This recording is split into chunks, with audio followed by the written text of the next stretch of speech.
Ever get that feeling like your dreams are trying to tell you something, like sending you some kind of coded message?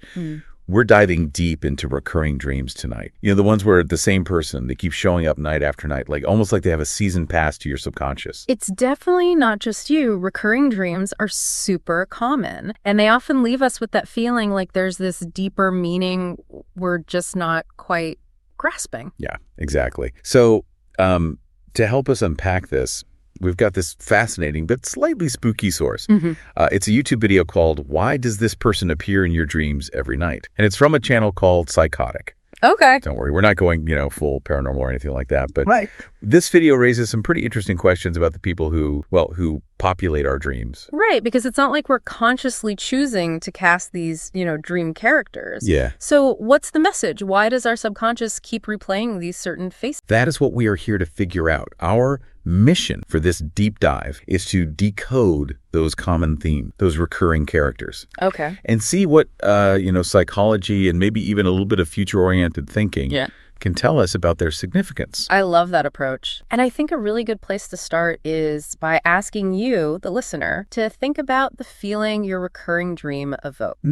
Is it a sense of relief when you, or anxiety, or maybe even dread? It's like almost like we're setting the stage, right? Yeah. The emotional backdrop of the dream world. But why is that so important? Well, that initial feeling you have, that gut reaction in the dream often points to that underlying message that your subconscious is trying to send. Yeah. It's raw, unfiltered emotion. I'm starting to see the connection here. Yeah. Okay. Now, this YouTube video brings up Freud. And his whole idea that dreams are like a royal road to the unconscious, not just some random stories, but like symbolic messages. What do you make of that? Freud was definitely onto something with that idea. Okay. Think of it this way. Sometimes a feeling or a problem keeps popping up in your waking life. Yeah. You try to ignore it, but it won't go away. Yeah. Freud believed that recurring dreams were like that, just this direct line to these unresolved conflicts or desires that are, lurking in your unconscious. So it's not just random noise, it's actually your inner self trying to get your attention. Exactly. And the more frequent the dream, the louder that message is. Precisely. So when you have a recurring dream, it's worth asking yourself, what emotions are kind of dominant in the dream? And is there a situation in my waking life that actually mirrors those feelings? Okay. Maybe there's a connection you haven't made consciously. Okay, that's a really good way to start applying this to our own life. Now, the video dives into these specific scenarios, different ways these recurring characters show up in our dreams. One of them is when they're really distant, almost unreachable. Like they're there, but you can't quite connect with them. What's going on there? That's interesting, isn't it? Yeah. It's like your subconscious is highlighting this sense of longing. Oh. Or a feeling of being incomplete. Yeah. Perhaps there's, an emotional void in your life, maybe even an unhealed wound from the past. So it's not necessarily about wanting that specific person back in your life. Right. But it's about trying to understand what they represent, what need or desire they symbolize. Exactly. It's about decoding the symbolism. Okay. And looking beyond just the literal. Then there's this whole scenario where the dream figure is more interactive, like you're having conversations with them, or maybe you're even arguing with them. What does that tell us? This is where things get really interesting. So we know that dreams often replay scenarios from our past, but they're not just simple memories. It's like our brain is giving us a do-over, right? Like another chance to process those experiences. Yeah. And maybe find some closure. Exactly. And the fact that it's recurring suggests there's something unresolved, like an emotional loose end that needs tying up. Okay, this is starting to make a lot of sense. Right. But there's this other scenario the video mentions that's a little bit more unsettling. Yeah. It's when the recurring figure is just this silent looming presence. No interaction. They're just there. It can feel really unnerving. It can, can't it? It almost feels like a warning or a premonition. Right. It's like they're a symbol for something. But what? That is the million-dollar question. Yeah. It could be guilt, a secret desire, a deep-seated fear, something that you are just avoiding confronting in your waking life. And this figure, this looming presence, is like a manifestation of that avoidance. So it's almost like our subconscious is shining a spotlight on the things that we'd rather keep hidden. Yeah. Even from ourselves. Precisely. And that's why understanding the symbolism in those recurring dreams is so crucial. Yeah. They're not just random images, they're clues to our own inner world. Wow, this is fascinating stuff. We've covered so much already. Emotions, symbolism, even a bit of Freud. But we've only just scratched the surface of this YouTube video. I know. Yeah. We've still got Jung to explore, synchronicity, and even, the mind-bending possibility that the person in your dreams might be dreaming of you too. Oh, wow. Okay. It's a lot. All right, so we're going to take a quick break, and then we'll be right back to dive even deeper into these fascinating ideas with you. Sounds good. Don't go anywhere. Welcome back. We are in the middle of decoding those mysterious recurring dreams, those nighttime sagas where the same person keeps getting like a starring role. Yeah. Before the break, we were exploring Freud's idea of, dreams as like a window into the unconscious. But this YouTube video we're looking at, it brings in another psychology heavyweight, Carl Jung. Jung. Yeah, he takes dream interpretation in this really fascinating, almost mystical direction. While Freud was so focused on the past, Jung really believed that dreams could also be forward-looking. Okay. Like offering these glimpses into our potential futures. Okay, that's intriguing. So these recurring dream figures, instead of just representing, past baggage, right, could actually be like hinting at paths we might take or even aspects of ourselves that we need to develop. Exactly. It's like your subconscious is holding up this mirror and reflecting back not just who you are, but who you could become. I am really liking this idea of dreams as a roadmap to our potential, not just like a replay of our past. Right. And it can be so empowering. Yeah. Imagine your recurring dream figure embodies this quality that you admire. Maybe courage or creativity. Jung would say that your subconscious is nudging you to cultivate those traits in yourself. So instead of just analyzing what went wrong, we can use these recurring dreams to figure out what we actually want to invite into our lives. Absolutely. I love that. It's about recognizing those seeds of potential within ourselves and then making choices that nurture that growth. But it gets even more interesting. The video throws another Jungian concept at us, synchronicity. Okay, so I have heard that word before, but to be honest, I'm a little fuzzy on what it actually means. Can you break it down for us? Sure. So think of it this way. Have you ever thought of someone right before they called? Oh, yeah. Or stumbled on the perfect book at the exact moment you needed it? Yeah. These seemingly random coincidences, Jung argued they weren't actually random at all. They're actually meaningful connections between our inner world and outer world. Okay, I've definitely had those, whoa, what are the chances moments. But how does this tie back to our recurring dream people? Well, the video kind of suggests that if our minds can project those meaningful coincidences into, reality, maybe our dreams are doing something similar. But on this grander scale... Hold on. Are you saying that our dreams could be foreshadowing events or even relationships that haven't happened yet? It's a mind-bending idea, but totally fascinating, isn't it? Imagine these recurring figures aren't just echoes of the past, but potential characters in our future stories. Wow. And the emotions that we're experiencing in the dream, joy, fear, connection, those might be preparing us for what's to come. Okay, that is wild. My mind is officially doing backflips right now. Yeah. But wait, it gets even wilder. The video then asks this question. What if the person we're dreaming about is also dreaming about us? Right, now we're not talking about telepathy or psychic powers here. Okay. The video grounds this idea in the science of cognitive entanglement. Have you ever heard of that? Vaguely, but I could definitely use a refresher. So it's the idea that really strong bonds between people, romantic partners, close friends, family, can create these subtle, almost invisible connections. It might explain why we sometimes think of someone right before they contact us, or just kind of intuitively know how someone we're close to is feeling.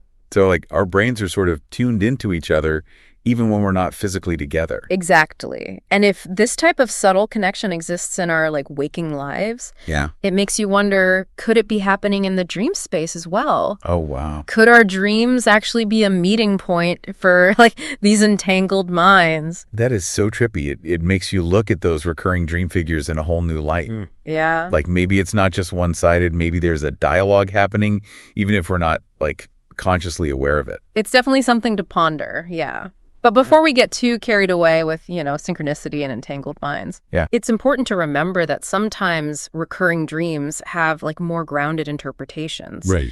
The video acknowledges that they can often just reflect our own unwillingness to let go of someone or what they represent. Right. That makes sense. Yeah. Sometimes, we get stuck in these loops of longing or regret, and our dreams just become a nightly replay of all of those unresolved feelings. Yeah, and it's not necessarily about like wanting that person back in your life, but it's about processing the emotions tied to their absence, or maybe even to like the version of yourself that existed when you were with them. So it's about letting go, but also understanding what that person or that relationship taught us about ourselves, what we gained, what we might have lost along the way. Exactly. It's about integrating those experiences into our personal narratives and then moving forward. But then the video like throws this curveball. What if the recurring person actually symbolizes something we've lost within ourselves? This is where things get deep, right? Well, like it's not about the other person at all. Right. But what they mirror back to us about our own inner landscape. Exactly. It's like they're this walking, talking symbol of a quality or characteristic that we've like